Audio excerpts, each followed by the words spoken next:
మా తండ్రి, మీ పక్షాన నాయన ఇహలోక జ్ఞానముతో బోధిస్తే ఎవరి మనస్సులోనికి ఎక్కదు నాయన.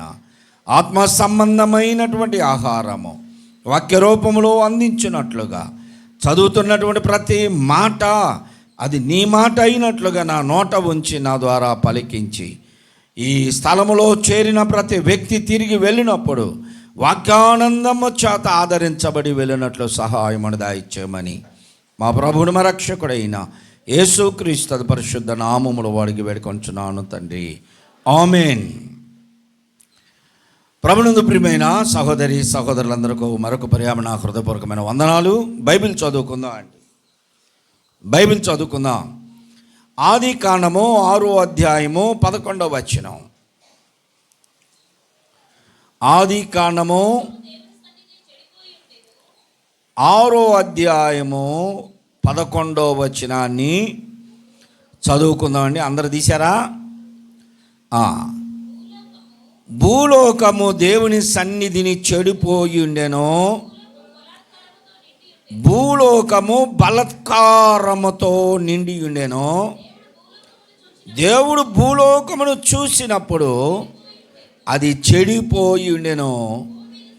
భూమి మీద సమస్త శరీరులు తమ మార్గమును చెరిపివేసుకొని ఉండిరి. మత్తయి సువార్త 11వ అధ్యాయం.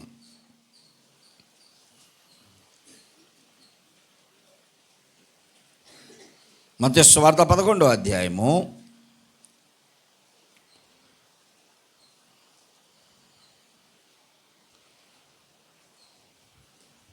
12వ వచనం నుండి చదువుతున్నాను. బాప్తిస్మిచ్చి యోహాను దినమున మొదలుకొని ఇప్పటి వరకు పరలోక రాజ్యము బలత్కారముగా పట్టబడి ఉన్నది, బలత్కారులు దానిని ఆక్రమించుకొనుచున్నారు. చాలు. ప్రభునందు ప్రియమైన సహోదరి సహోదరులారా, చదవబడినటువంటి 2 రెఫరెన్స్లు, ఒక పదాన్ని మనం చదువుతున్నాం. ఆది కాండములో దేవుడు భూలోకమును చూసినప్పుడు భూలోకము దేవుని ఎదుట చెడిపోయి ఉండెను, భూమి బలత్కారులతో నిండి ఉన్నది. అదే మత్తయి సువార్తలో యేసు ప్రభువు వారు స్వయంగా చెబుతున్నటువంటి మాట. ఇప్పటి నుండి అంటున్నాడు, యోహాను దినముల మొదలుకొని ఇప్పటి వరకు పరలోక రాజ్యము బలత్కారముగా పట్టబడుచున్నది, బలత్కారులు మాత్రమే దానిని ఆక్రమించుకుంటున్నారని 2 రెఫరెన్సుల్లో కూడా మనం చదువుకున్నది ఏంటంటే బలత్కారులు. దేవుడు భూమిని చూసినప్పుడు భూమి మీద అనేక మంది సర్వ శరీరులు తమ నడవడిని చెరిపివేసుకున్నారు, తమ మార్గములను చెరిపివేసుకున్నారు, బలత్కారులుగా ఉన్నారు. దేవుడు భూమిని చూసినప్పుడు బలత్కారుల ద్వారా భూమి పట్టబడి చెడిపోయి ఉంది అన్నాడు. అదే మనము క్రొత్త నిబంధనలోనికి వస్తే యేసు ప్రభు వారు స్వయంగా చెబుతున్నాడు, పరలోక రాజ్యము బలత్కారముగా పట్టబడి ఉన్నది అని. ఆది కాండములో చెప్పబడిన బలత్కారులు ఎవరో, మత్తయి సువార్తలో చెప్పబడిన బలత్కారులు ఎవరో? ఆది కాండములో బలత్కారుల ద్వారా భూమి చెడిపోయింది అన్నాడు. మత్తయి సువార్తలో క్రొత్త నిబంధనలో యేసు ప్రభు చెబుతున్న పరలోక రాజ్యము బలత్కారులదే అంటున్నాడు. ఇంతకీ ఈ ఇద్దరిలో ఎవరు మనకు అవసరం, ఎవరిలా ఉండాలని ప్రభు చెప్తున్నాడు? భూలోకము బలత్కారుల ద్వారా చెడిపోవడానికి గల కారణం ఏమిటి అంటే, ఇర్మియా గ్రంథము చూడండి, 23వ అధ్యాయము. ఇర్మియా గ్రంథం 23వ అధ్యాయము. ఇర్మియా గ్రంథము 23వ అధ్యాయం 10వ వచనం చదవండి. దేశము వ్యభిచారులతో నిండి ఉన్నది. దేశము వ్యభిచారులతో నింపబడి ఉన్నది.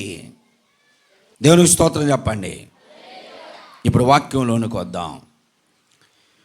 దేవుడైన యెహోవా ప్రవక్త అయిన ఇర్మియా గారి ద్వారా మాట్లాడుతున్నాడు.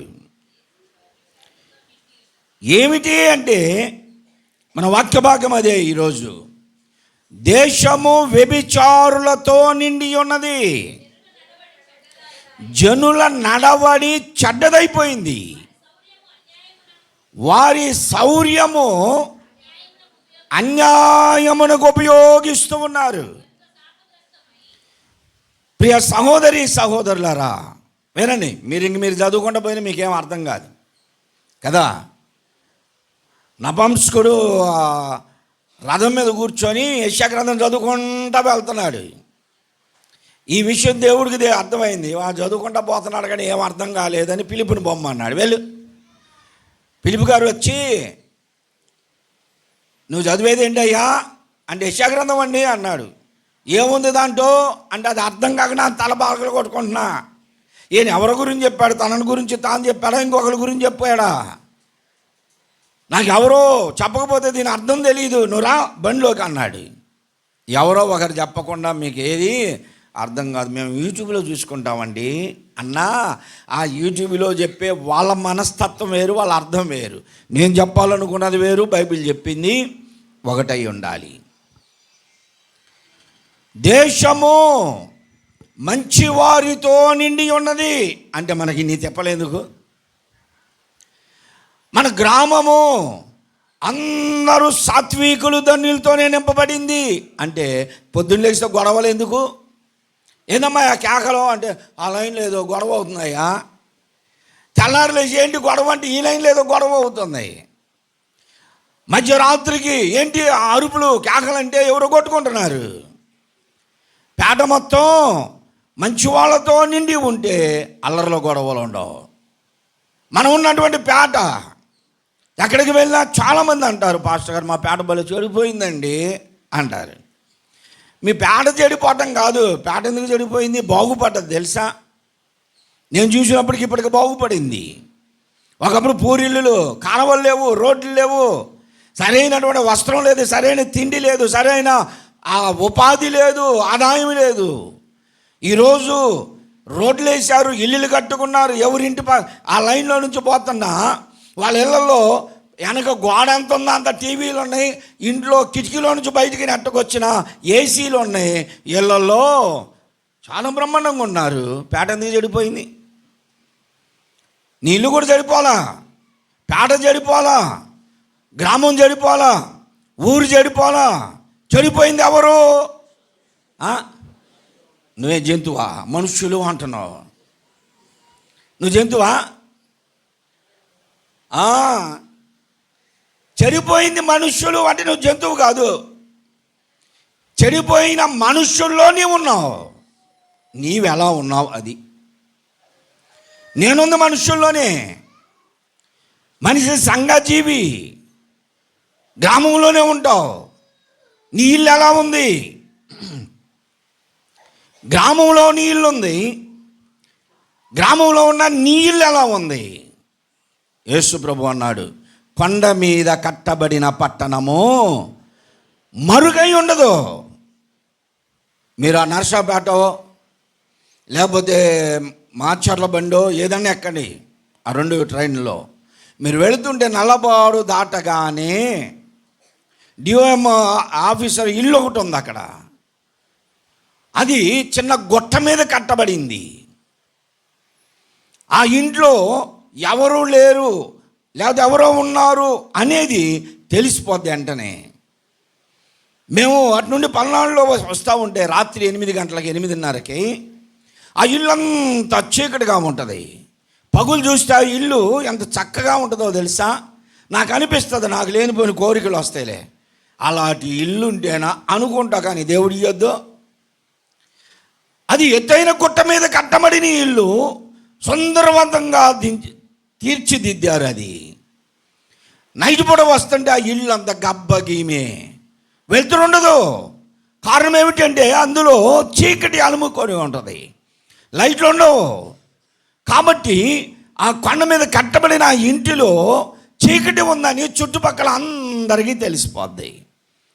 అదే ఒకవేళ మనుషులుంటే అందులో డెకరేషన్ లైట్లు వేస్తారు, షోకేసులో లైట్లు వేస్తారు, చుట్టూ పెట్టినటువంటి ఆకర్షణీయమైన బల్బులు, ఇంట్లో లైట్లు వెలుగుతూ ఉంటాయి. ఆ ఇల్లు అందరికి వెలుగుగా కనిపిస్తుంది.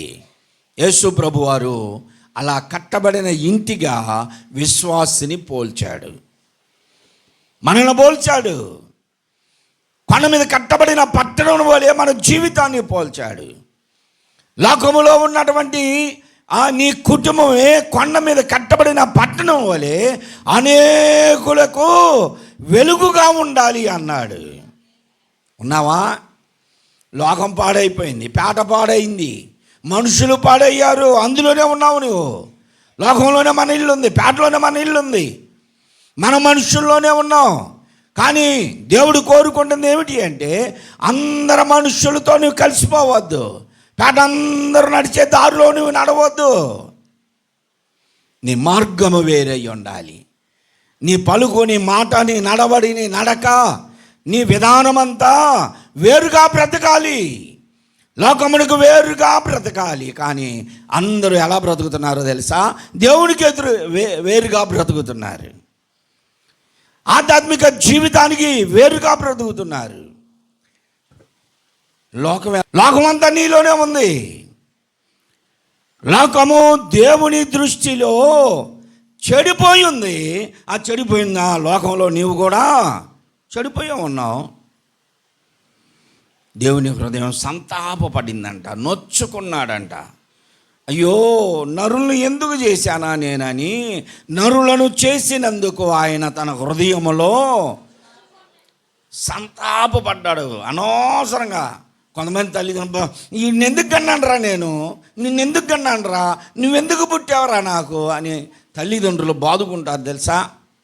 కొంతమంది పిల్లలు తల్లిదండ్రులతో అంటారు, నేను ఎందుకు పుట్టానో నీకు అసలు ఎందుకు కన్నావు అని అంటుంటారు. అంటే వీళ్ళ కోరికలు తీరలేదని.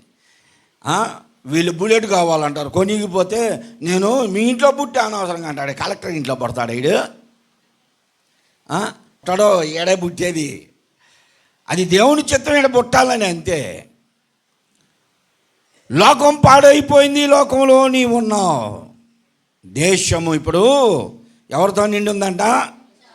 వ్యభిచారులతో నిండి ఉన్నది. దేశమంతా వ్యభిచారులతో నిండి ఉన్నది. సహోదరి సహోదరులారా, వ్యభిచారులతో నిండి ఉంది.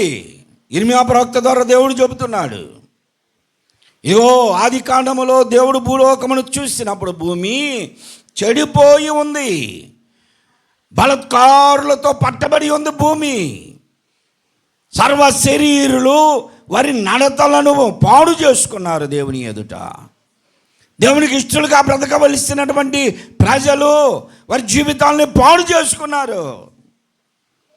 అందుకని యేసు ప్రభు చెప్పాడు, లోతు దినములో ఎలాగుండెనో మనుష్య కుమారుని దినములందు అలాగునే ఉండను. నోవహు దినముల యందు ఎలాగుండెనో మనుష్య కుమారుని దినముల యందు అలాగునే ఉండును అన్నాడు. మనిషి కుమారుడు అంటే ఎవరండి? యేసు ప్రభు వారే. యేసు ప్రభు వారికి ఉన్న బిరుదుల్లో మనిషి కుమారుడు అని యేసు ప్రభు వారికి బిరుదు ఒకటి. నోవహు దినముల యందు 6వ అధ్యాయం మనం చదువుకున్నది నోవహు దినములే. భూమి చెడిపోయింది గనక ఇక మీదట నేను ఆ భూమిని నరులతో, జంతువులతో, ప్రతి పక్షిని, ఆ ప్రాకు జీవులతో సహా తుడిచివేస్తాను, ఇక బ్రతకని దేవుడు అనుకున్నాడు. ఎప్పుడు కాలం అది? నోవహు కాలము. దేశము వ్యభిచారులతో నిండిపోయింది.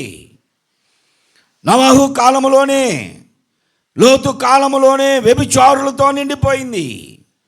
లోతు ఇంటికి ఆ రాత్రి దేవుని దూతలు వస్తే వారు నిద్రించక పూర్వము ఆ రొట్టెలు చేస్తే రొట్టెలు తిన్నారు. వారు పడుకుందామని పక్కన పరుచుకునే లోపల తలుపులు ధనాన మోగిని. ఎవరు అని తలుపులు తీస్తే ఆ ఊరిలో ఉన్నటువంటి బాలురు మొదలుకొని వృద్ధుల వరకు. బాలురు అని ఏ వయసు వాళ్ళని అంటారండి? ఏ వయసు వాళ్ళని బాలురు అంటారు? ఇప్పుడు నేను బాలుడా? నేను బాలుడినా? లేకపోతే యేసోబు కుమారుడు వాడు చిన్న పిల్లడు వాడు బాలుడా? పసిపిల్లల వయసు వేరు, బాలబాలికల వయసు వేరు.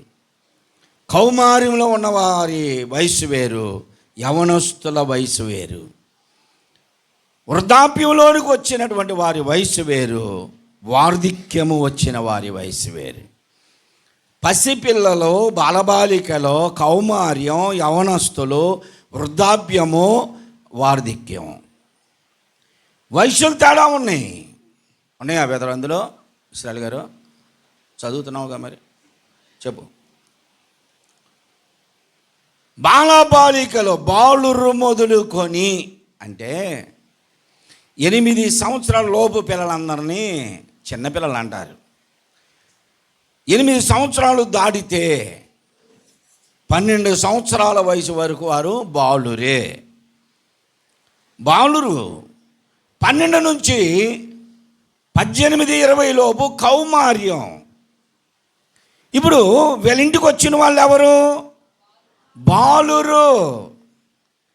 అంటే చిన్న పిల్లలని నువ్వు చూస్తున్నావే, ఆ చిన్న పిల్లలే. నా దగ్గర కటింగ్స్ అన్ని కట్ చేసి పెట్టిరా, వార్తలు మొత్తం పేపర్లో వేసినవన్నీ కట్ చేసి పెడతా. 6 సంవత్సరాల వయసు కలిగిన 2 మగపిల్లలు 5వ తరగతి అమ్మాయిని పాడు చేశారు. వినడానికి ఎంత విచిత్రంగా ఉందో. అన్నీ ఉన్నాయి నాకు ఆ పేపర్లో.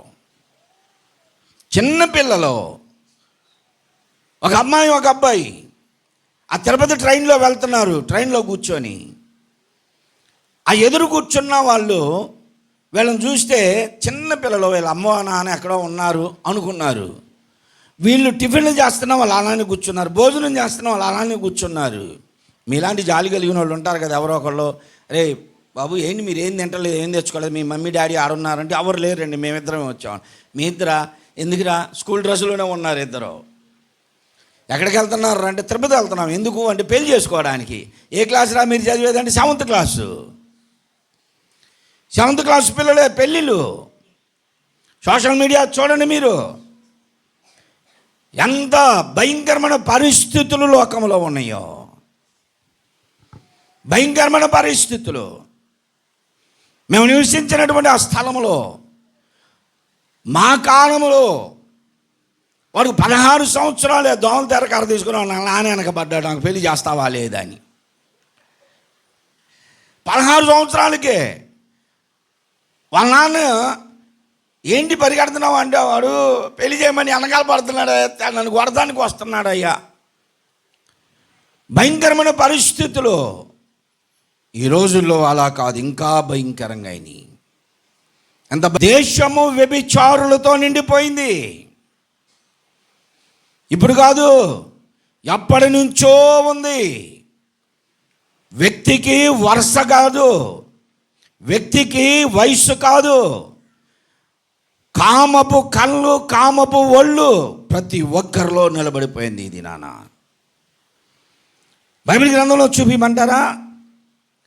బైబిల్లో బాలురు మొదలుకొని వృద్ధుల వరకు. వృద్ధులని ఎవరిని అంటారు? ముసలోళ్ళని. ఇప్పుడంటే ముసలోళ్ళు కనపడట్లేదులే, కానీ మా తరం పోతే అసలు ముసలోళ్ళు ఎవరు ఉండరు. అంతా యవనస్తులే టకాటకా వెళ్ళిపోతూ ఉంటారు. యవనస్తులే చచ్చిపోతుంటారు. ఇప్పటి వరకు మా తరం వరకు అన్నా ఉన్నారు కొంచెం 50-60 వచ్చిన వాళ్ళు. వృద్ధులంటే ఎవరో తెలుసా? ఇట్లా అంటూ ఉంటారు, పళ్ళు ఊడిపోయి. ఏదైనా మాట్లాడితే ఏదమ్మా ఏది అంటారే, వీళ్ళు వృద్ధులు. వాడు కర్ర కూడా వేసుకొని వచ్చాడంట లోచింటికి. అంటే ముసలోడు, వాడికి కోరికే. ఎవరు నన్ను అడగండి, పెళ్లి చేసుకోరాదు అంటే నాకెవరు ఇస్తారయ్యా ఇప్పుడు అంటే చేసుకోవాలని. నాకెందుకు అనరు, నాకెవరు ఇస్తారు ఇప్పుడు అంటారంటే ప్రతి ఒక్కరూ ఇదే కోరికతో రగిలిపోతున్నారు. బైబిల్ గ్రంథంలో మనం చూస్తాం. ఆదికాండం 35వ అధ్యాయంలో చూడండి, ఆదికాండం 35వ అధ్యాయంలో 22వ వచనం చదవండి. ఇశ్రాయేలు ఆ దేశములో నివసించుచున్నప్పుడు, ఇశ్రాయేలు అంటే యాకోబు ఆ దేశములో నివసిస్తున్నప్పుడు, రూబేను అంటే యాకోబు గారి యొక్క పెద్ద కొడుకు, రూబేను వెళ్ళి తన తండ్రి ఉపపత్ని అయిన బిల్హాతో శయనించాను. చాలు వినండి. యాకోబు గారు తెలుసా మీకు? తెలుసా? అప్పుడప్పుడు చెబుతూ ఉంటాను వాక్యాల్లో. యాకోబు గారు పెద్ద కుమారుడు. ఎంతమంది మొత్తం కొడుకులు? 12 మందిలో పెద్దోడు రూబేను. వారు ఆ దేశంలోనికి వచ్చారు. ఆ దేశంలో ఇల్లు వాకిళ్ళు కట్టుకొని సుఖంగా ఉంటున్న సమయంలో రూబేను అంటే పెద్ద కుమారుడు తన తండ్రి ఉపపత్నితో శయనించాడు, బిల్హాతో. మరొక విషయం చూడండి, ఆదికాండంలోని 39వ అధ్యాయము 7వ వచనం.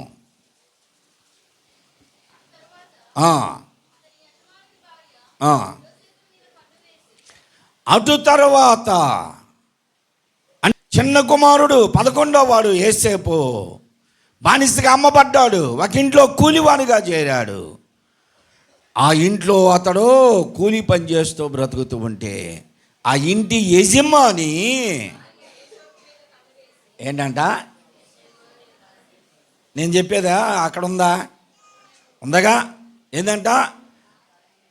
ఆ యజమానుని భార్య యోసేపు మీద ఏమేసింది? ఒక కన్నేసింది. ఒక కన్నేసి ఉంచితే ఎప్పటికైనా ఉపయోగంగా. యజమానురాలు ఇంట్లో బానిస అతను. ఎన్ని చూస్తున్నామో తెలుసా? ఇలాంటి భయంకరమైన పరిస్థితులు. యజమానుని దగ్గర పని చేస్తూ ఉంటే ఎంతోమంది ఎలాంటి తప్పుడు జీవితాల్లో జీవిస్తున్నటువంటి వారు ఉన్నారు. యోసేపు మీద కన్ను వేసిందంట ఆమె, యజమానురాలి భార్య. అంటే యజమానురాళ్ళు అయ్యి కావచ్చు, యజమానుడే కావచ్చు. ఆ సమయానికి ఎవరనేది కాదు, వాళ్ళకి కావాల్సింది పాపం. దేశము వ్యభిచారులతో నిండిపోయింది. రూబేను తన పెనతల్లితో పాపం చేశాడు. లోతు దినములలో బాలురు మొదలుకొని వృద్ధుల వరకు పాపంతో నిండిపోయింది, బలాత్కారంగా పట్టబడింది. అదే జీవితం నోవాహు దినాల్లో ప్రతి ఒక్కరూ వ్యభిచారమై మనస్సు కలిగిన వారుగా జీవిస్తున్నారు. ఇప్పుడు ఇక్కడ యోసేపు దగ్గరికి వచ్చేసరికి యజమానుడు భార్య ఆమె మీద కన్ను వేసింది. యోసేపు దేవునిలో ఉన్నాడు గనక అతను ఏం చేశాడు? ఒక్కరోజు కాదంట జరిగింది అది. ఒక్కరోజు కాదు, ఈయన ఇంట్లో ఉన్న ప్రతి పర్యాయము భర్త లేని టైం చూసి, ఇంట్లో ఎవరు లేని టైం చూసి యోసేపుని పలుమార్లు శోధించింది. ఎవరు లేకపోతే ఇదొక ఛాన్స్ వాళ్ళకి కదా, అదొక ఛాన్స్. ఒంటరిగా ఉన్నప్పుడే మన నీతి బయటపడేది, ఒంటరిగా ఉన్నప్పుడే మన పరిశుద్ధత బయటపడేది. అందరు ఉన్నప్పుడు ప్రజలాడు సిస్టర్, ప్రజలాడు బ్రదర్ అని ఎవరైనప్పుడు అది కాదు. మరి ఏంటంటే ఒంటరితనం ఉన్నప్పుడు మన పరిశుద్ధత గాడి తప్పిద్ది. యోసేపు అలా లేడు. ఒంటరితనము, ఎవరు లేరు. యజమానురాలు ప్రతి పర్యాయమాన్ని బలాత్కారం చేస్తుంది. నాతో చేయనించు, ఎవరు లేరు. నిన్ను రాజుని చేస్తా, సామంతుని చేస్తా, నిన్ను మంత్రిని చేస్తాను. అమ్మగారు చెబితే వినను ఎవరన్నా ఉన్నారా? అమ్మగారు చెబితే ప్రతిదీ వింటారు. ఒకసారి కాదు ఒకసారి అయినా ఖచ్చితంగా వింటారు. నిన్ను నేను ప్రధాని చేపిస్తా అన్నాను. ప్రధాని కాదు బాబా, నేను కూలివాడిగైనా బ్రతుకుతా కానీ పాపమునకు నేను లొంగను అని పలుమార్లు బలవంతం చేస్తున్నా. ఒకరోజు చొక్కా పట్టుకుంటే చొక్కాని వదిలేసి వెళ్ళిపోయాడు. స్త్రీలకు భలే ఛాన్స్ ఏం తిప్పుతారండి. అమ్మ మిమ్మల్ని కాదు, ఏమని అంటున్నా నేను, ఏమని నేను అనేది మళ్ళీ మీరు మమ్మల్ని అంటున్నా అనుకోబాకండి. స్త్రీకి ఎంత ఛాన్స్ అంటే అవకాశం దొరికితే పాపం చేస్తా, లేకపోతే ఎదుటి మీద ఖచ్చితంగా చూస్తేనేమో అలాగంటారు, చూడకపోతేనేమో పని రానోడు అంటారు.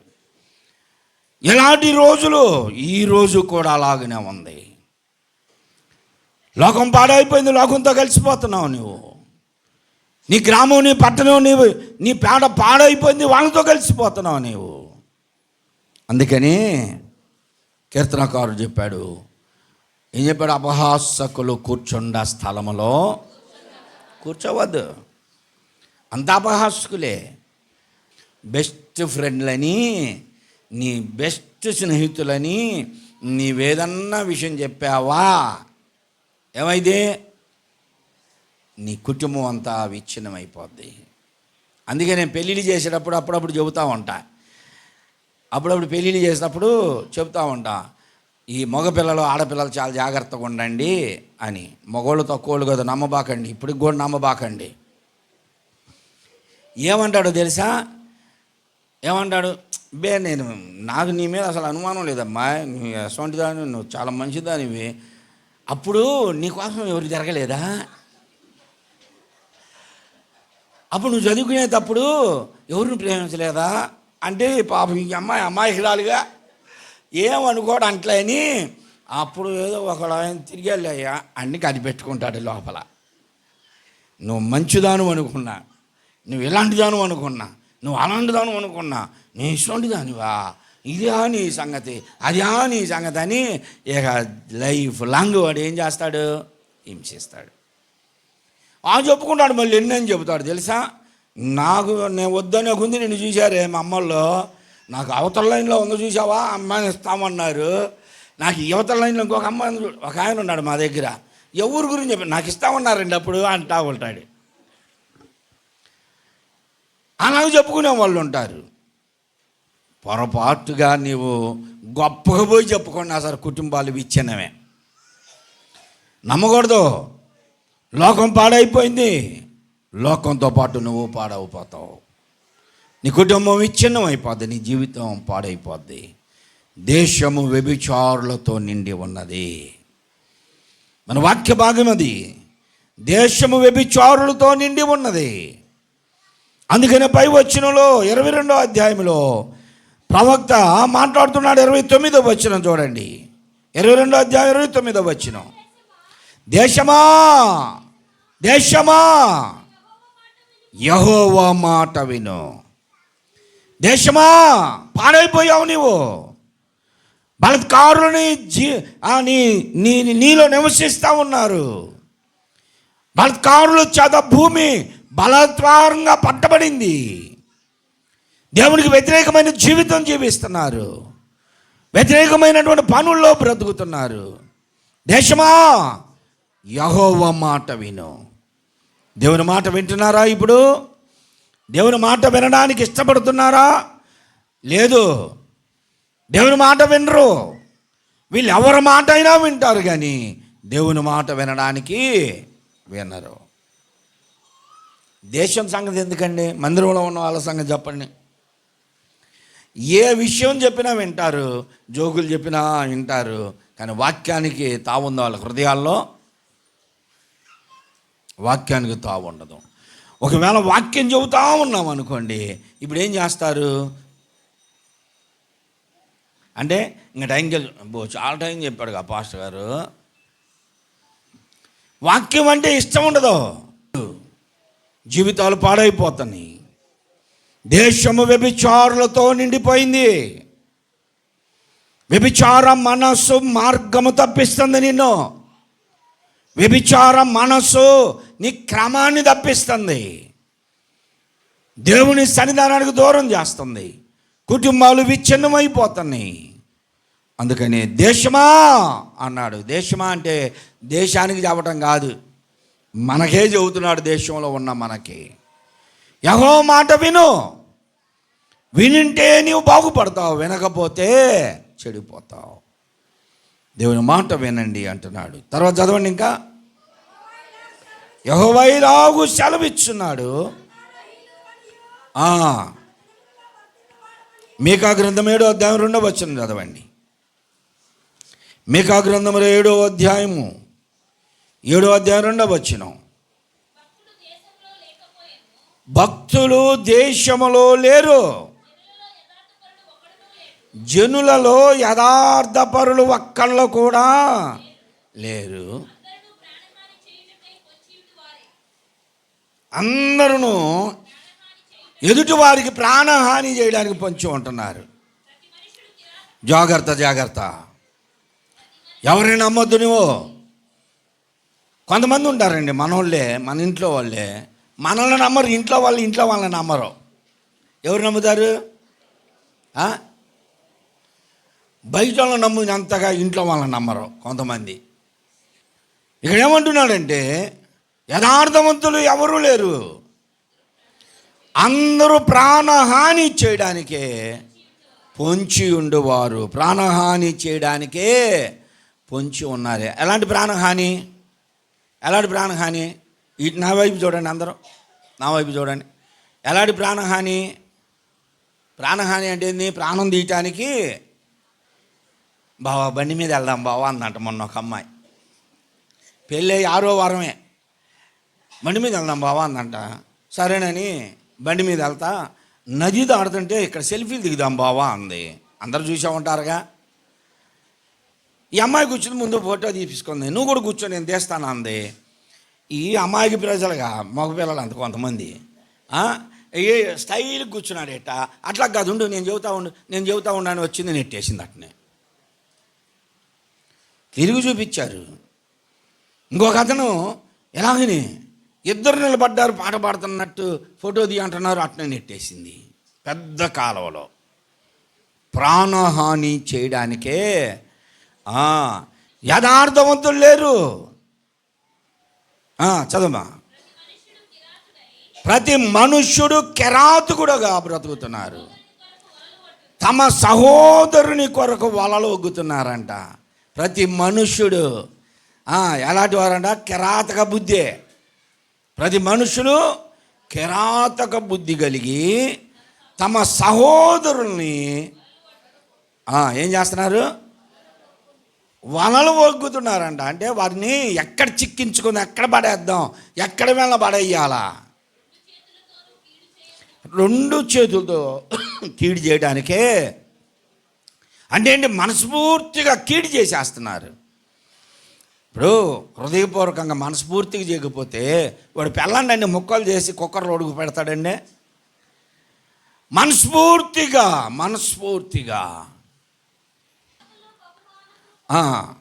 అధిపతులు బహుమానమును కోరుకుంటున్నారు, దేశంలో భక్తులు లేరు.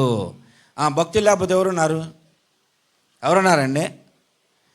ఎవరన్నా చెప్పండి. మీరు అప్పుడప్పుడు అంటారు, అబ్బో నువ్వు పెద్ద భక్తురాలులే, నువ్వు పెద్ద భక్తుడులే అంటారుగా. అంటే భక్తులు లేరు అనే విషయం నీకు కూడా తెలిసిపోయింది. విశ్వాసులు భక్తులు దేశంలో లేరు. నీవు ఉన్నావా? నీవు కరెక్ట్గా ఉంటే దేవుడు నిన్ను అత్యధికముగా దీవిస్తాడు. నీ జీవిత నడవడిలో నీవు దేవునికి వ్యతిరేకమైపోయావు కనుక నీ కుటుంబము ఆ రీతిగా క్షీణించిపోతుంది. ఒక దైవజనుడు డాక్టర్ మాసిరామణి గారు ఒక పాట రాశాడు. అందులో ఒక చరణం, ఆత్మార్పణ చేయకయే ఆశించితి నీ చెలిమి, అహమును ప్రేమి చొచునే అరచేతే నీ కలిమి. ఏంటంట? ఆత్మార్పణ లేక, మన ఆత్మను దేవునికి అర్పించకుండా, ప్రాణాత్మ శరీరములను దేవునికి అర్పించకుండా, మనం ప్రాణాత్మ దేహములను దేవునికి సమర్పించేసేయాలి, దేహాన్ని నలగొట్టుకోవాలి. పౌలు భక్తుడు అన్నాడు, నేను దేవుని కొరకు నపంసకునిగా అయిపోయాను అన్నాడు. నపంసకునయ్యాను దేవుని కొరకు అన్నాడు. దేవుని కొరకు నా శరీరాన్ని నలగొట్టుకున్నాను అన్నాడు. మన ప్రాణము విసుగొచ్చిన అనారోగ్యాలతో, మన ప్రాణము ఆ అనారోగ్యాలతో కుర్మిళ్ళుతూ ఉన్నా సరే ఆత్మలో బలము పొందిన వారము. అందుకే పౌలు భక్తుడు అన్నాడు, మా బాహ్య పురుషుడు దినదినము క్షీణించుచున్న అంతరంగ పురుషుడు దినదినము నూతనపరచబడుతున్నాడు అన్నాడు. దేవునికి స్తోత్రం. మాజలమణి గారు అదే అంటున్నాడు, ఆత్మార్పణ చేయక నేను దేవుని చెలిమిని ఆశించా. ఆత్మీయత లేదు, ప్రార్థన అనుభవాలు లేవు, ఆత్మీయ నడక లేకుండా ప్రభువా నీవు నాతో రాయ్యా, నీవు లేకుంటే ఏం చెయ్యగలను, నీవు రాకుంటే ఎందుకు వస్తాడు ఆయన నీతో? ఎందుకు వస్తాడు చెప్పండి? ఎప్పుడన్నా కొంతమందికి భయం పుడితే ఏసు రక్తం ఏసయ్యా ఏసయ్యా ఏసయ్యా అనుకుంటా పోతే ఏసయ్య వస్తాడా? నీ వెనకాల దురాత్మ ఉంది. మనం ఎక్కడ ఉన్నా సరే మన ప్రక్కన దేవుడు ఉన్నాడు. అలాంటి ఖచ్చితమైన నిశ్చయత నీలో ఉన్నప్పుడు నీ ఆత్మను ఆయనకి అప్పగించు, అర్పించేసేయి. ఆత్మార్పణ చేయక, దేవుని వైపు మనం చూడక, ఆధ్యాత్మికత లేకుండా దేవుని చెలిమిని కోరుకుంటున్నాం. మనం దేవుని తోడు మనకు ఉండాలనుకుంటున్నాం. ఉండదు. అందుకే ఆయన అంటున్నాడు, ఆత్మార్పణ చేయకయే ఆశించితి నీ చెలిమి, అహమును ప్రేమి చూచునే. ఏం ప్రేమిస్తున్నా? ఏం ప్రేమించా? నాకు అసలు గర్వమే ఉండదండి అంటారు, కానీ లోపల అంతా గర్వమే. మాటల్లో తెలిసిపోద్ది నీ గర్వం ఎంతో, నీ నడకలో తెలిసిపోద్ది నీ గర్వం ఎంతో. ఒక్కొక్క ఆయన అయితే అసలు బైబిల్ పట్టుకున్నాడంటే ఆ గర్వం అక్కడే కనపడింది. కొంతమంది అయితే బైబిల్ పట్టుకున్నారంటే సరిగ్గా పట్టుకోరు, ఎడ పట్టుకొని ఎడలుతూ ఉంటారు. పరిశుద్ధ గ్రంథం పట్టుకునే విధానంలోనే నీ స్థితి కనిపిస్తుంది. వినయ విధేయతలో ఒక సావుకుడిగా, ఒక స్వార్థికుడిగా, ఒక విశ్వాసిగా మనం వెళుతున్నా వస్తున్నా ప్రజల మనలో ఆత్మీయతను గమనించాలి, గమనిస్తారు ప్రజలు. విధేయతను చూడాలి, చూస్తారు ప్రజలు. తెచ్చిపెట్టుకునే విధేయత కాదు. తెచ్చిపెట్టుకునే విధేయత ఎట్టుంటుంది? అలా ఉంటుందండి మనుషుల చూపులు. ఇది తెచ్చిపెట్టుకునే విధేయత, చచ్చేదాకా ఉండే విధేయత ఉంటుంది. నీ జీవితంలో, నీ శరీరంలో, నీ మనస్సులో విధేయులుగా తగ్గించుకోవాలి, ప్రభువేనాలో ఘనపరచబడాలి అనుకుంటే నీవెప్పుడు కూడా అహమును ప్రేమించవు. అహం అంటే గర్వం. ఏం చూసుకొని గర్వపడుతున్నావు? ఏం చూసుకొని చెప్పండి? ఏం చూసుకొని? మొన్న వచ్చిన 2 లక్షలు డ్వాక్రాని చూసుకొని ఏదో తెచ్చుకున్నావు. అది ఎన్ని రోజులు ఉంటుందే? ఉంచుతావా? అది ఉండనిస్తాడా? ఎంతమంది డ్వాక్రాలు అంత రకాలుగా 5 నిమిషాలు అడిపోయి వచ్చేవాళ్ళకి అయిపోయి ఏమైంది అమ్మవాయి ఉండవు. నువ్వేం చూసుకొని గర్విస్తున్నావు? దేవుడు నిన్ను ప్రేమించి నీకు ఒక హోదాని ఇస్తే హోదాను బట్టి గర్విస్తున్నావా? ఉన్నారు అలాగా. దేవుడు నిన్ను ప్రేమించి ఆ కారిపోయే ఇంట్లో నుంచి అసలు ఇంట్లోకి పోవాలంటే వంగిపోవాల్సిన ఆ ఇంట్లో నుంచి నీకు ఒక మంచి ఇల్లు ఇస్తే ఇల్లు చూసుకొని గర్విస్తున్నావా? ఆ చిన్న ఇల్లు చూసుకొని మురిసిపోయి నువ్వు గర్వించి దేవుణ్ణి మర్చిపోయి ఇల్లు చూసుకుంటే బతికితే రేపు పోతే నిన్ను ఆడబెడతారు. ఇంట్లో ఉంచుతారా? ఇంట్లో గబగబు పట్టుకొచ్చు సార్, పట్టండి అమ్మాయి అని. ఒక ఆయన చనిపోతే పాపం ఇంట్లో నుంచి పట్టకొచ్చి ఇటు పట్టుకొని ఏదన్నా ఏంటి అంటే కోడలు బలే తెలివి కలిగింది. ఆయనకు బతుకున్నంత కాలం మామయ్యకి ఆ మంచం అంటే బలే ఇష్టమని ఆ గోడమిడి పాడైపోయిన మంచం తెచ్చేసింది. రేపు నాకు కూడా తెస్తారేమో, నా మంచం ఒకటి ఉందిలే, నవారు మంచం. ఎంత తెలివి కలిగిన వాళ్ళు. నువ్వు పోతే కనీసం నిన్ను ఇంట్లో పందిరి మంచం మీద ఉంచరు, ఇంట్లో కూడా ఉంచరు, తీసుకొచ్చి బయట పెడతారు. వాళ్ళు ఎవరైనా ఐస్ పెట్టించేవాళ్ళు, రుద్రా వాళ్ళు ఎవరు ఉన్నారు చూడు, వాళ్ళకి ఫోన్ చేస్తారు. మళ్ళీ వాళ్ళ మంచాలు పాడవుతాయి అని వాళ్ళకి ఫోన్ చేసి అన్నా మాకు పెట్టి కావాలంటే అమ్మని వాళ్ళు పెట్టి తెస్తారు. పాపం ఇక ఆ ఏసీ పెట్టేదాను మనిషిని పట్టుకొని అడవడానికి కూడా లేదు ఇప్పుడు అవకాశం. రేపు ఒకవేళ నేను పోతే మీరు వచ్చి అన్నా అని పట్టుకొని నా మీద పడి అడవడానికి కూడా అవకాశం ఉంటుంది. ఎందుకు? 2 రోజులు ఉంచాలి ఇక బాక్సులో. ఇక ఆ బాక్స్ మీద పడి ఇక బాక్స్ మీద మా ఇంటికి వచ్చి ప్రార్థన చేసినాం అయ్యా, మా ఇంటికి వచ్చి అని లోపల అనుకోవటం, పైన మాత్రం అన్నా మేము చదువు మగాలు తిరుగుతాం, మా ఇంటికే రావు నువ్వు అనుకుంటారు కదా. ఇంట్లో కూడా బెటర్ నిన్ను ఆ రోడ్డు మీద పెడతారు. అక్కడి నుంచి అటే మళ్ళీ తెలివి కలిగిన వాళ్ళు వీళ్ళు. ఇలా బట్టలు కానీ లుంగీలు కానీ టవళ్ళు కానీ నీ చీర కానీ ఏదన్నా ఇంట్లో ఉంటే ఈ కోడలు ఎంత తెలివి కలిగిందో తెలుసా? మా అత్తమ్మ బట్టలన్నీ మేము ఎవరు కట్టుకుంటామయ్యా, ఆ అత్తమ్మకి వేయండి అంటే ఉటిలే చినిగిపోయిన చీరలు ఉండి అయ్యి మంచి ముందే తీసి పెట్టుకుంది. ఆ పనికి రాని అన్నీ మళ్ళీ వీళ్ళు ఎప్పుడు బయట చేసి వస్తారు.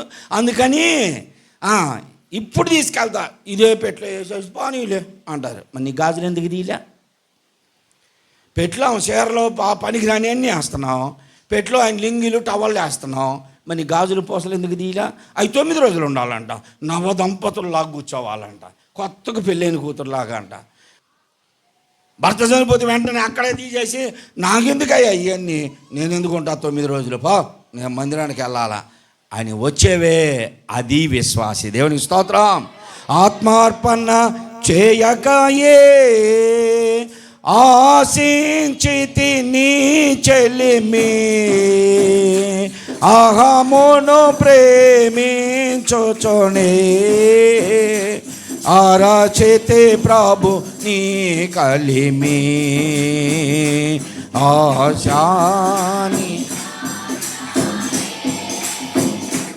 ఆవేదనే దురాయే ఆత్మికాలేమి గని అల్లాడే నా వలలో నడిపించునా నావా. ప్రభు మార్గము విడచితిని ప్రార్థించుట మానితిని, ప్రభు వాక్యము వదలితిని పరమార్థం మరచితిని. ప్రపంచ నటనలలో ప్రావీణ్యమును పొంది బలహీనుడనై ఇప్పుడు పాటింతో నీ మాట నడిపించునా నావా. అహమును ప్రేమించి నీకున్నటువంటి కలిమిని, నీకున్నటువంటి స్థితిని చూసి నీవు దేవుణ్ణి మరచి ఇప్పుడేమైపోయావు? ప్రభు మార్గము విడిచిపెట్టావు, దేవుని సన్నిధానంలోనికి రావడం మర్చిపోయావు. ఆదివారం ఆరాధన పట్ల, నీకు ఆన్లైన్ ప్రేయర్ పట్ల, ఉపవాస ప్రార్థన పట్ల, సంఘ కార్యక్రమాలు పట్ల దేవుని మార్గమును విడిచిపెట్టేశావు. ప్రభు మార్గము విడిచితిని ప్రార్థన చేయడం కూడా మానేశారు. ప్రభు వాక్యము వదిలితిని, ప్రభు వాక్యం వదిలేసేశారు. బైబిల్ తీసి చదివేవాళ్ళు. ఒక సహోదరి ఉంది, నాకు బాగా తెలుసు. తెల్లవారుజామునే లేచి నీళ్లు పట్టడానికి పంపు దగ్గర బిందెలు పెట్టి ఆమె కూర్చొని ప్రార్థన చేసుకొని బైబిల్ చదువుతూ ఉండేది తెల్లవారుజామునే. ఆ సహోదరి అంతగా బైబిల్ చదివి ప్రార్థన చేస్తూ ఉండేది. విశ్వాసులు అలా ఉండేవాళ్ళు ఇదివరకు రోజుల్లో, బైబిల్ చదువుతూ ఉండేవాళ్ళు. సేవకులు, స్వార్థికులు ప్రతి ఒక్కరూ కూడా బైబిల్ పట్టణం ఎక్కువగా చేసేవాళ్ళు. ఇప్పుడే పట్టణాలు అయిపోయినాయి. సెల్ ఫోన్ పట్టణాలు ఎక్కువైపోయినాయి. నేను గర్వంగా చెప్పడం కాదు కానీ మా ఇంట్లోకి వచ్చి చూడండి ఎన్ని బుక్స్ ఉన్నాయో. ఆ సెల్ఫ్ల నిండా బుక్స్లే, బైబిల్ బుక్స్ అన్నీ చదివే ఉంటా నేను, అన్నీ చదివిని. దేవుని వాక్యాన్ని నేను ఎక్కువ గంటలు చదివేవాడిని, ప్రార్థించేవాడిని. దేవుని వాక్యములో ఉన్న జ్ఞానము లోకంలో లేదు, లోకములో ఉన్న జ్ఞానము వేరు. లోక జ్ఞానము మనిషిని ఆధ్యాత్మికంగా పెంచదో, ఆధ్యాత్మికంగా దేవుని జ్ఞానము మనల్ని లోకములో పరడిల్లా చేస్తుంది. దేవుని స్తోత్రం. దేవుని వాక్యాన్ని విడిచిపెట్టారు చాలామంది. వాక్యం చదవట్లా, బైబిల్ చదవట్లా. అవసరమైతే ఫోన్ చూసుకున్నాం. పాస్టర్లు కూడా ఆ పొద్దునేదో వాక్యం వచ్చింది, ఆ వాక్యం చదవటం, దాన్ని ఇంకొకరికి పంపించటం, ఆ వాక్యం వాళ్ళు చదివి మళ్ళీ అది పంపిస్తారు. తిరిగి తిరిగి తిరిగి మళ్ళీ నా కాడికే వచ్చింది. అది ఫోనులు చూసుకుంటున్నారే తప్ప వాక్యాలు చదవ. ప్రభు మార్గము విడిచి తిని ప్రార్థించుట విడిచి తిని ప్రభు వాక్యము వదిలి తిని పరమార్థమే మరసి తిని. పరమార్థం మర్చిపోయారు, ఆధ్యాత్మిక జీవితం మర్చిపోయారు.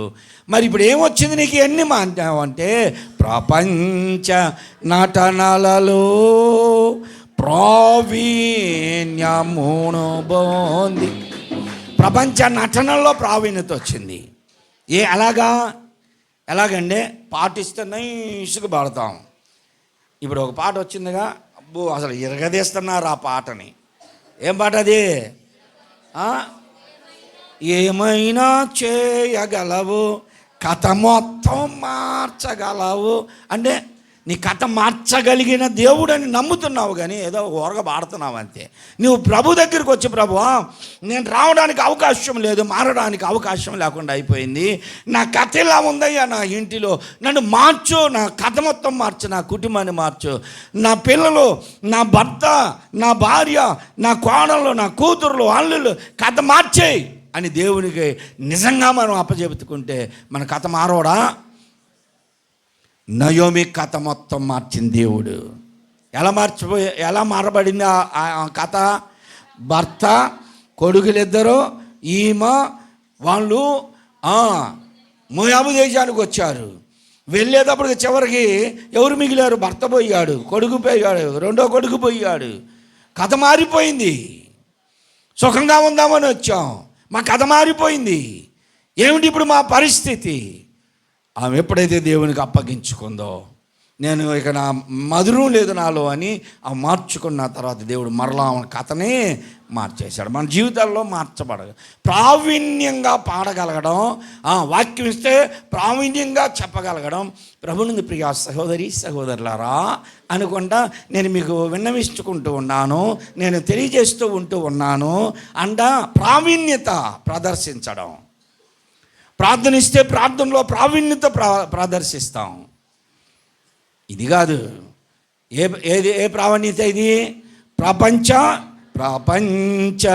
నటనలలో ప్రావీణ్యమును పొంది.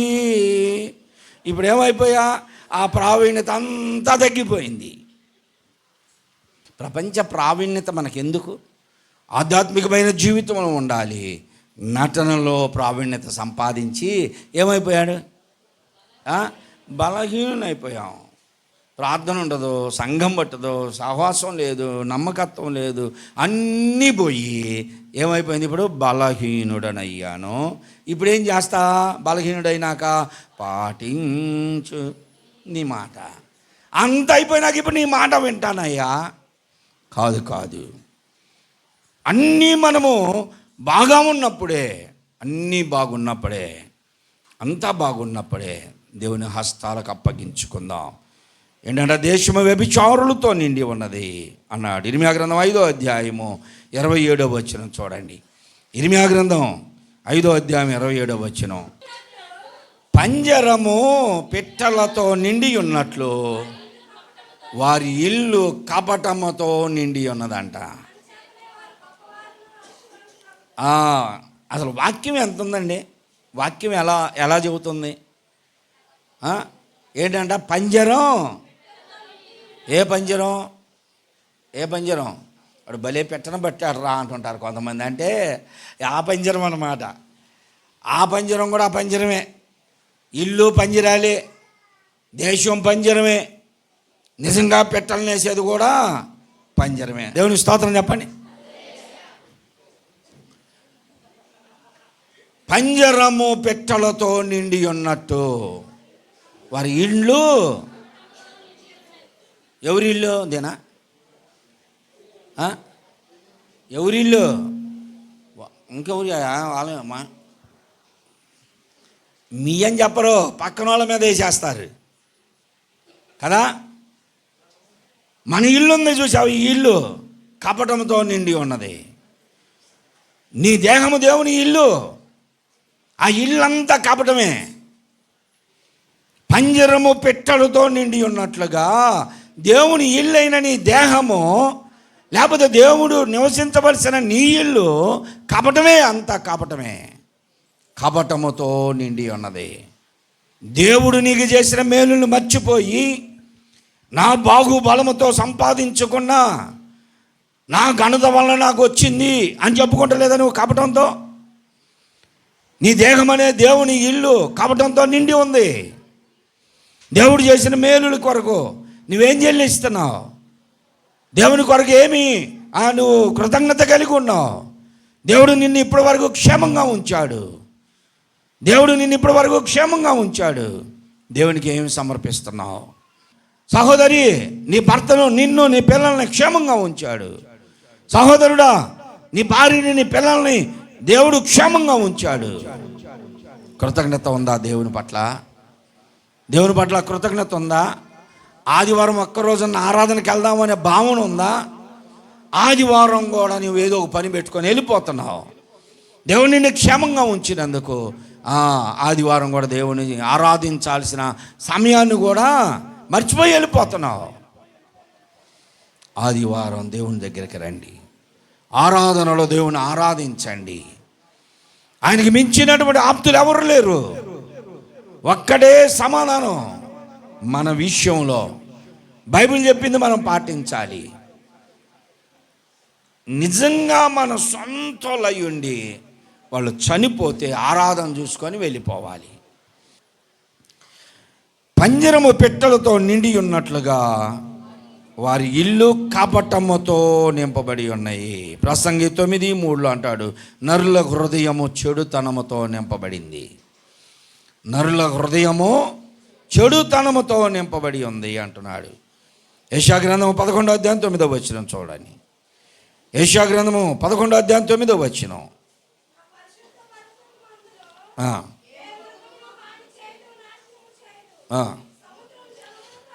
సముద్రము జలములతో నిండి ఉన్నట్లు లోకము యెహోవాను గూర్చిన జ్ఞానముతో నింపబడి ఉంది. దేవునికి స్తోత్రం. సముద్రము జలములతో నింపబడినట్లుగా, వారి ఇల్లు కపటముతో నింపబడినట్లుగా, పంజరము పెట్టెలతో నింపబడినట్లుగా, దేశము వ్యభిచారులతో నింపబడినట్లుగా. ఇప్పుడు ఏమంటున్నాడు? లోకము యెహోవాను గూర్చిన జ్ఞానముతో నింపబడింది. సహోదరి సహోదరులారా, ఇప్పుడు లోకమంతా దేవుని గూర్చిన జ్ఞానము నింపబడి ఉంది. ఒకప్పుడు ఇంత స్వార్థ లేదు, ఇంత వాక్యము లేదు, వాక్య వివరణ లేదు. మేము ఎదిగిన తర్వాతే రేడియోలో మొట్టమొదట జీ జాన్ గారు, మూర్తి గారు, జోషి గారు ఇలా వాక్యాలు చెప్పుకుంటూ వచ్చారు. అంతకుముందు ఎక్కడా వాక్యం లేదు. బైబిల్ చదివితేనే ఎవరైనా మాస్టర్లుగా ఉన్న వాళ్ళే, పంతుల్లే, ఫాదర్లుగా వాక్యాలు చెప్పేవాళ్ళు ఊరుల్లో. ఇంతగా వాక్యం లేదు. ఈ రోజున వాక్యం ప్రబలిపోయింది. వాక్యము తెలియదు, మాకు వినపడలేదు అనే ప్రాంతం లేదు ఎక్కడ కూడా. రేడియోల ద్వారా ప్రపంచం అంతా వాక్యం వెళ్ళిపోయింది. మారుమూల గ్రామాలకి వెళ్ళిపోయింది. దూరదర్శన్ల ద్వారా, టీవీ ఛానల్స్ ద్వారా దూర ప్రాంతాల్లో, మారుమూల గ్రామాల్లో కూడా వారు శాటిలైట్లు పెట్టుకొని వాక్యాలు వింటున్నారు. ఇవాళ వాక్యము తెలియని దేశము లేదు. అందరికీ తెలుసు కానీ పాటించట్లా అందరూ. కాబట్టి ప్రభు రాబోతూ ఉన్నాడు. రాకడ సమీపించింది. లోకమంతా దేవుని మాట విన్నారు. దేవుని గురించినటువంటి జ్ఞానము లోకమంతా నింపబడి ఉంది.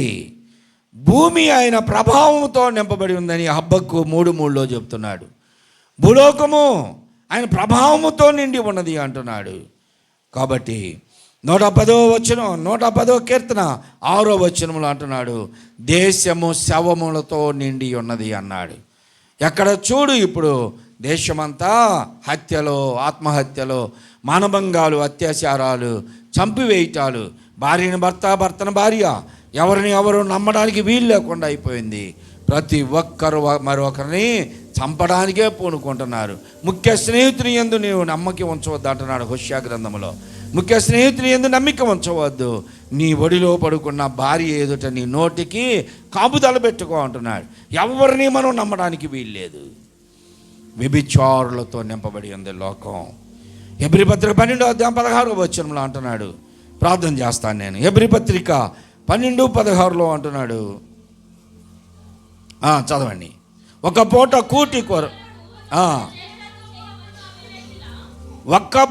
కూటి కొరకు తన జ్యేష్ఠత్వమును అమ్ముకొనినా ఏశావు వంటి భ్రష్టుడు వ్యభిచారి అయినా ఉండునేమో అని జాగ్రత్తగా చూసుకోండి. మీలో ఎవరు అలాంటి వాళ్ళు ఉండకూడదు అంటున్నాడు. దేనికోసం జ్యేష్ఠత్వాన్ని నమ్ముకున్నాడు? ఒక్క పూట కూటి కొరకు. నీ జీవితంలో ఏదో కలుగుతుందని దాని కొరకు నీ జీవితాన్ని పాడు చేసుకోవద్దు. ఒక్క పూట మేలు, ఒక రోజు మేలు, ఒక నెల తింటావేమో, ఒక సంవత్సరం ఉంటావేమో.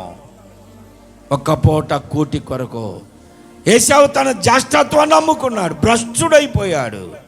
జీవితకాలం అంతా ఏడ్చాడు. తండ్రి దగ్గరకు వచ్చి, తండ్రి తండ్రి ఒక్క ఆశీర్వాదం కూడా, ఒక్క దీవెని కూడా లేదా నీ దగ్గర? తమ్ముడిని దీవించావు, నన్ను దీవించు, నాకు కూడా ఆశీర్వాదం కావాలి, నాకు కూడా దీవెని కావాలయ్యా అంటే తండ్రి అన్నాడు, లేవయ్యా, సమయం దాటిపోయింది, ఆశీర్వాదాలన్నీ మీ తమ్ముడికే ఇచ్చేసాను, ఇక నా దగ్గర ఏమీ లేవు అన్నాడు. అలాంటి వారు మీలో ఎవరైనా ఉన్నారా? ఆ ఒక్క పూట దేవుని సన్నిధానంలో ఆరాధనను వదిలిపెట్టుకొని ఏదో మేలు జరిగిద్దని వెళ్ళిపోతే, ఏదో ప్రాకులాడదామని వెళ్ళిపోతే దేవుని ఆరాధనలో నీవు ఆశీర్వదించబడతావేమో. ఇన్ని ఆరాధనలో నీకు రాని దీవెన నువ్వు పోగొట్టుకున్న ఆరాధనలోనే ఉందేమో. నువ్వు పోగొట్టుకున్నావు. ఏశావు వంటి భ్రష్టుడైనను వ్యభిచారి అయినను ఉండకుండా చూసుకోండి అంటున్నాడు. అలా చూసుకుందాం మనం. ఇప్పుడు మొదట చదివిన ఆదికాండము మత్తయి సువార్తలో ఉన్న బలాత్కారులు, ఇప్పటి వరకు మనం చెప్పుకున్న బలాత్కారులంతా ఆదికాండంలో ఉన్నవారే. కానీ ప్రభు కోరుకున్న బలాత్కారులు మత్తయి సువార్తలో చెప్పబడిన బలాత్కారులు. ఎవరు వీళ్ళు అంటే, ఇదిగో యెబ్బేకు రేవు దగ్గర దేవుని దూతతో పోరాడాడే యాకోబు గారు, ఆయన బలాత్కారుడు. దేవుని స్తోత్రం. ప్రార్థనలో బలాత్కారుడు. నెహెమ్యా యెరూషలేము ప్రాకారముల కడుతూ ఖడ్గమును ధరించి ఒక చేత్తో తాపి పని చేస్తూ దేవుని పని కొరకు శత్రువులను ఎదిరించగలిగిన బలాత్కారుడు నెహెమ్యా వంటి వారు కావాలి. దేవుని స్తోత్రం. ఇంకా ప్రార్థనా పరులుగా ఉండి దేవుని రాజ్యము సంఘములో చేర్చబడి దేవుని రాజ్యము కొరకు ప్రార్థనా పరులుగా ఉండే బలాత్కారులు కావాలని ప్రభువు చెప్పాడు. నువ్వు ఇప్పుడే బలాత్కారుడివి. అందరూ తలలు వంచండి, కళ్ళు మూసుకోండి, ప్రార్థన చేద్దాం. ప్రార్థన చేస్తున్నాను. అందరూ తలలు వంచండి. ఈ దినాన్ని విన్నటువంటి వాక్యమును బట్టి దేశము వ్యభిచారులతో నిండి ఉన్నది. పెట్టెలు పంజరము పెట్టెలతో నిండి ఉన్నట్లుగా దేశము వ్యభిచారులతో నిండి ఉన్నది. కానీ సముద్రము జలములతో నిండి ఉన్నట్లుగా యెహోవా మహత్ కార్యములు, యెహోవాను గూర్చిన జ్ఞానము, యెహోవాను గూర్చినటువంటి ఆ మంచి వివేచన జ్ఞానము లోకమంతా నిండి ఉన్నది. నీవు అదే లోకంలో ఉన్నావు. నీతో పాటే ఉన్నటువంటి వారు నశించిపోతూ ఉండగా, ప్రియ సహోదరుడా, నీతో పాటు ఉన్నవారు ఎంతోమంది చనిపోయారు. నీకంటే చిన్నవారే లోకాన్ని విడిచిపెట్టారు. సహోదరి, నీతో పాటు ఉన్నవారు ఎంతోమంది చనిపోయారమ్మా. నీకున్న ఈ స్థితి వారికి లేకుండా పోయింది. ఎంతోమంది దరిద్రులుగా బ్రతుకుతుంటే దేవుడు నిన్ను ఔశ్వర్యవంతులుగా ఉంచాడే. ఎంతోమంది ఒక్క పూట కూటికి లేని వారుగా బ్రతుకుతూ ఉంటే దేవుడు నిన్ను ఔశ్వర్యంగా బ్రతికిస్తున్నాడే. ఉండడానికి ఇల్లు లేని వారు వీధుల్లో ఆ ప్లాట్ఫారాల మీద బ్రతుకుతూ ఉంటే నీకు మంచి చక్కని ఇల్లు ఇచ్చాడే దేవుడు. మర్చిపోతున్నావా? ఎందరికో లేని గొప్ప ధన్యత దేవుడు నీకు అనుగ్రహించాడు. నీ భర్త భార్య క్షేమంగా ఉన్నారు, నీ పిల్లలు క్షేమంగా ఉన్నారు, నీ కుటుంబం అంతా దీవించబడి ఉంది. నీవు గర్విస్తున్నావేమో. నీ ఇల్లంతా కపటంతో నింపబడి ఉందా? దాని నుండి విడిపించబడాలి. విడిపించబడాలి. డాక్టర్ మాసిరమణి గారు పాడినట్లుగా, అయ్యా నన్ను లోతైన జలములలోనికి నడిపించయ్యా. ప్రపంచ నటనలో ప్రావీణ్యత పొంది బలహీనునైపోయాను, ఇప్పుడు నీ మాట వింటాను, నన్ను నడిపించయ్యా. నా జీవితం అనే నావను నడిపించయ్యా. నా కుటుంబం అనే నావను నడిపించయ్యా. నీకు వ్యతిరేకంగా, నీకు దూరంగా ఉండి నా జీవితాన్ని పాడు చేసుకున్నానయ్యా. ఇప్పుడు నీ మాట వింటానయ్యా. నా చేయి పట్టుకొని నడిపించయ్యా. నా నీ చేతితో నన్ను నడిపించయ్యా. నేను పడి ఉన్న స్థితిలో నుండి లేవనెత్తయ్యా. నన్ను నీ మాట వింటాను ప్రభు అని అడుగు. నీ కుటుంబం ఎలా ఉంది? కపటంతో నింపబడి ఉందా? నీ ఇల్లంతా పంజరము పెట్టెలతో నింపబడినట్లుగా, సముద్రము జలములతో నింపబడినట్లుగా లోకమంతా యెహోవాను గూర్చిన జ్ఞానముతో నింపబడి ఉంది. యెహోవాను గూర్చిన జ్ఞానము నీకు కావాలంటే ప్రభుకి నీ చేయి అందించు. ప్రభు, ఇప్పుడు పడిపోయిన స్థితిలో ఉన్న నన్ను లేవనెత్తయ్యా. అయ్యా నేను కృంగిపోయిన స్థితిలో ఉన్నా నన్ను లేవనెత్తు. నీ చేతితో నన్ను పట్టుకో ప్రభు అని అడుగుదామా? నీ చేతితో నన్ను పట్టుకో, నీ ఆత్మతో నన్ను నడుపో. శిల్పి చేతిలో శీలాను నేను, అనుక్షణము నన్ను. శిల్పి చేతిలో శీలాను నేను, అనుక్షణము నన్ను చెక్కుము. అంధకార లోయలలో భయము లేదు, అంధకార లోయలోనా సంచరించేనా భయము లేదు. నీ వాక్యం శక్తి గలది, నా త్రోవకు నిత్య వెలుగు. నీ వాక్యం శక్తి గలది, నా త్రోవకు